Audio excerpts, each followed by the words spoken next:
Bermuda ম্যাপে বিয়ার rank পুশের জন্য বেশ কয়েকটি হিডেন প্লেস আজকের ভিডিওতে দেখাবো। যে হিডেন প্লেসগুলোর ভিতর থাকবে ফ্যাক্টরিতে যে বক্সগুলো আছে বড় বড়, সেই বড় বক্সের ভিতর ঢোকার ট্রিক্স, তারপরে তোমাদের ক্লক টাওয়ারে যে লম্বা টাওয়ার আছে সেই টাওয়ারের ভিতরে ঢোকার সিম্পল একটা ট্রিক্স, ফ্যাক্টরিতে রিভাইভ মেশিনের পাশে যে কাঠের বক্সগুলো আছে সেই কাঠের বক্সের ভিতর ঢোকার ট্রিক্স, ক্লক টাওয়ারের সিঁড়ির ভিতরে ঢোকার ট্রিক্স। এই প্লেসগুলো থেকে তোমরা নিরিবিলি বসে থেকে এনিমিকে ডেকে নিয়ে এসে মারতে পারো। এনিমির মারার জন্য তোমাদের কোনো জায়গায় ছোটাছুটি করে বেড়ানো লাগবে না, এনিমি তোমার কাছে নিজে থেকে এসে মার খেয়ে যাবে। তো চলো আর বেশি কথা না বলে নিজের পশ্চাৎ দেশে নিজেই বাড়ি দিয়ে আজকের ভিডিওর মূল টপিকসে আসা যাক। ট্রিক্স নাম্বার 1, ফ্যাক্টরিতে যে বড় বড় গোল গোল ড্রাম রয়েছে এই ড্রামগুলোর ভিতর ঢোকার জন্য প্রথমে তোমাদের ক্যারেক্টারটিকে এই ড্রামের উপরে আনতে হবে। নিয়ে আসার পরে আমি যেভাবে ক্যারেক্টারটিকে শুয়ে দিছি এভাবে তোমরা সেই তোমাদের ক্যারেক্টারটিকে শুয়ে দিবে। শোনার পরে তোমরা যে নেট কানেকশন দিয়ে গেম প্লে করো সেই নেট কানেকশনটা অফ করে দিবা। তো দেখো আমি কিন্তু আমার নেট কানেকশনটা অফ করে দিয়েছি। নেট কানেকশনটা অফ করার পর তোমাদের নেটটা 99 প্লাস হওয়া পর্যন্ত অপেক্ষা করতে হবে। তো দেখো আমার নেটটা কিন্তু 99 প্লাস হয়ে গেছে। এবার কাজ কি, আমরা তো এখানে নিরিবিলি শুয়ে থাকবো না, অস্বস্তি লাগবে, আমাদের 30 থেকে 35 সেকেন্ড কিন্তু নেট কানেকশনটা অফ করে রাখতে হবে। যার কারণে আমরা ওইখানে শুয়ে না থেকে সোজা সামনের দিকে দৌড় দিব। তোমরা চাইলে তোমাদের ক্যারেক্টারটিকে ওইখানে রেখে দিতে পারো, 30 থেকে 35 সেকেন্ড ওয়েট করতে পারো। তো আমি ওয়েট না করে সামনে দৌড়াই বেড়াচ্ছি, দেখতেছি যে কি পরিবেশ। তো আমার ডান পাশে বাম পাশে সামনে সোজা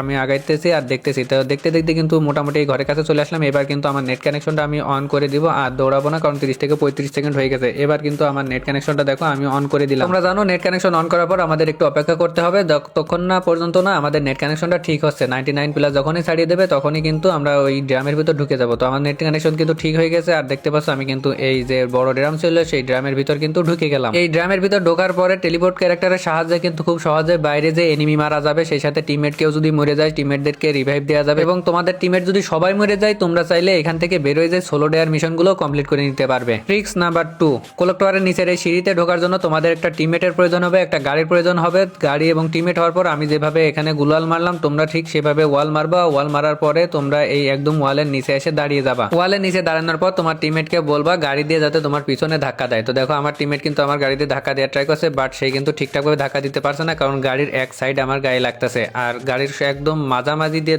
যদি ধাক্কা দেয় তাইলে কিন্তু ওয়ালের ভিতর ঢুকবে। তো এবার দেখো আমি কিন্তু একদম ঠিকঠাকভাবে দাঁড়াইছি আর আমার টিমমেটও কিন্তু এবার গাড়ি দিয়ে ঠিকঠাকভাবে ধাক্কা দিতে পারছে, যার কারণে আমি কিন্তু দেখো ভিতরে ঢুকে গেছি। তোমরা চাইলে ম্যাচের ভিতরে গিয়ে এই ট্রিক্সটা কাজে লাগিয়ে দেখতে পারো। সিঁড়ির নিচে অর্থাৎ ভিতরে ঢোকার পরে কিন্তু তোমরা বাইরে থেকে কোনো এনিমিকে ফায়ার দিবা না, এমনি ভিতরে থেকে ফায়ার দিয়ে এনিমিকে ডাকতে পারো। এনিমিকে ডাকার পরে তোমরা টেলিপোর্ট ক্যারেক্টারের সাহায্যে বাইরে দিয়ে এনিমিকে মারবা, বাট এখানে থাকা অবস্থায় কিন্তু এনিমিকে মারতে দেও না, তাহলে এলিমিনেট হয়ে যেতে পারো। এনিমি ডাকার উদ্দেশ্যে এমনিতে ফায়ার দিতে পারো, সমস্যা হবে না। ট্রিক্স নাম্বার 3, ক্লক টাওয়ারের এই লম্বা টাওয়ারের ভিতর ঢোকার ট্রিক্স। খুব সহজ একটা ট্রিক্স দেখাবো, যে ট্রিক্সটা ইউজ করে তোমরা খুব সহজে এই লম্বা টাওয়ারের ভিতর ঢুকতে পারবা। এর ভিতরে ঢোকার জন্য তোমরা এই দরজার সামনে চলে আসবে। আসার পর তোমাদের ক্যারেক্টারটিকে এইভাবে দৌড়ানো অবস্থায় রাখবা। দৌড়ানো অবস্থায় রাখার পর তোমরা যে নেট কানেকশনটা দিয়ে খেলো সেই নেট কানেকশনটা অফ করে দিবা। তো আমি দেখো আমার নেট কানেকশনটা কিন্তু অফ করে দিলাম। অফ করার পরে এখন অপেক্ষা করতে হবে 99 প্লাস হওয়া পর্যন্ত। তো আমার দেখো 99 প্লাস হয়ে গেল। এখন আমাদের 30 থেকে 35 সেকেন্ড অপেক্ষা করতে হবে। এই 30 থেকে 35 সেকেন্ড অপেক্ষা করার জন্য আমি কিন্তু দেখো সোজা দৌড়ে চলে যাচ্ছি। এখন আমি প্রায় বিমা শক্তি পর্যন্ত দৌড়াবো, কারণ বিমা শক্তি পর্যন্ত দৌড়াতে 30 থেকে 35 সেকেন্ড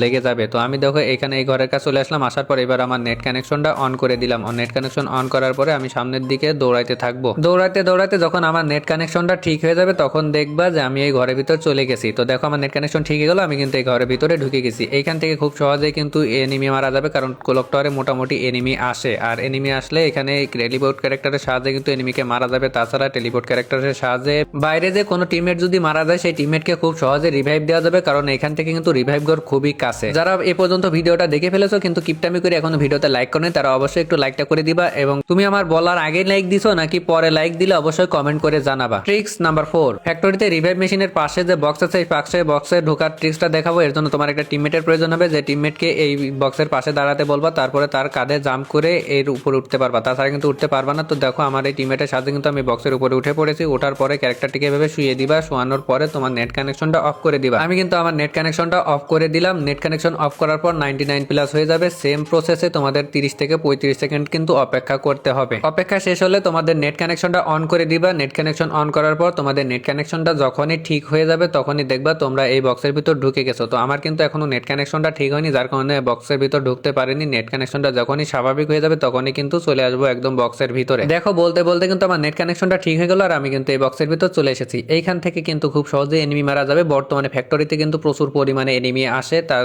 রিভাইভ দিতেও তাছাড়াও এমনিতে ফাইট নিতেও আসে। এখানে বসে থেকে কিন্তু তোমরা টেলিপোর্ট ক্যারেক্টারের সাহায্যে বাইরে যে টিমমেটকে রিভাইভ দিতে পারবা, তাছাড়া আশেপাশে এনিমি থাকলে সেই এনিমিকে মারতে পারবা। ভিডিওটা যদি ভালো লেগে থাকে অবশ্যই ভিডিওতে লাইক কমেন্ট শেয়ার করে পাশে থাকবা। সেই সাথে চ্যানেলটা ঘুরে দেখতে পারো। চ্যানেলটা যদি ভালো ভালো লাগে আমাদের ইউটিউব চ্যানেলটা সাবস্ক্রাইব করে রাখতে পারো। তো এই ছিল আজকের ভিডিও, দেখা হবে নেক্সট কোনো ভিডিওতে। সে পর্যন্ত সবাই সুস্থ থাকো, ভালো থাকো।